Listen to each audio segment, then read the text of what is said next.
Radhe Radhe everyone, आप देख रहे हैं सीरियल स्यापा, जहां पे हम देते हैं आपको आप ही के फेवरेट शो से जुड़ी इंटरेस्टिंग अपडेट।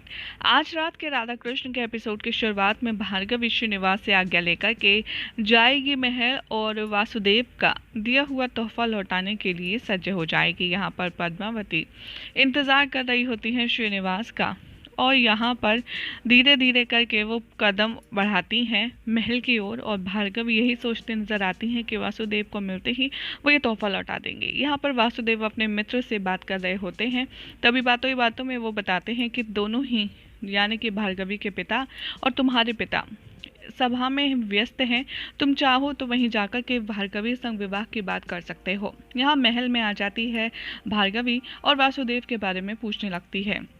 पहरेदार उसे रास्ता बताते हैं वासुदेव के कक्ष का, लेकिन वो महल इतना बड़ा होता है कि वो जाते जाते अपना मार्ग भूल जाती है। तभी वहाँ से सोचती है कि पता नहीं अब मैं भटक गई हूँ तो मुझे सही मार्ग कौन दिखाएगा। यहाँ पर श्रीनिवास भार्गवी के दिए तोहफे को देख देख कर मन मन मुस्कुरा रहे होते हैं और उन्हीं के ख्यालों में खोए हुए होते हैं। यहाँ भार्गवी के निकट से पद्मावती निकलती हैं अपनी ढेर सारी सखियों के साथ, लेकिन यहाँ भार्गवी को पता नहीं होता कि वही पद्मावती है। लेकिन जब सैनिकों ने पद्मावती राजकुमारी के नाम से बुला करके कुछ कहते हैं, तब भार्गवी को ज्ञात होता है कि यही है राजकुमारी पद्मावती, और वो उन्हें देखने के लिए भागी चली जाती है। जैसे ही वो जाती है नटराज मंदिर की ओर, यहाँ पर पद्मावती आरती कर रही होती है, और पद्मावती को देख करके भार्गवी को मिलने की बड़ी तीव्र इच्छा जागृत होती है।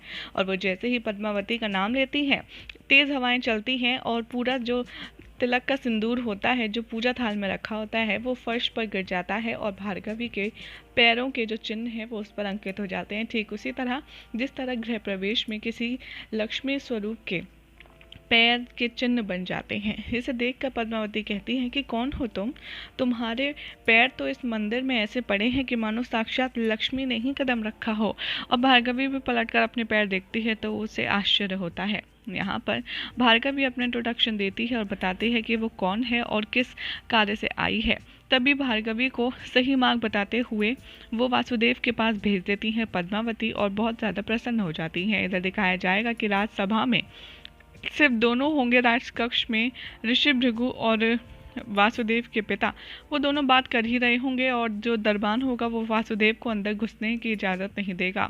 जैसे इन दोनों की मीटिंग खत्म होगी, ये दोनों बाहर निकल के आएंगे, वासुदेव सामने खड़े होंगे और वो उनसे अपनी और भार्गवी की शादी की बात कहने ही वाले होंगे।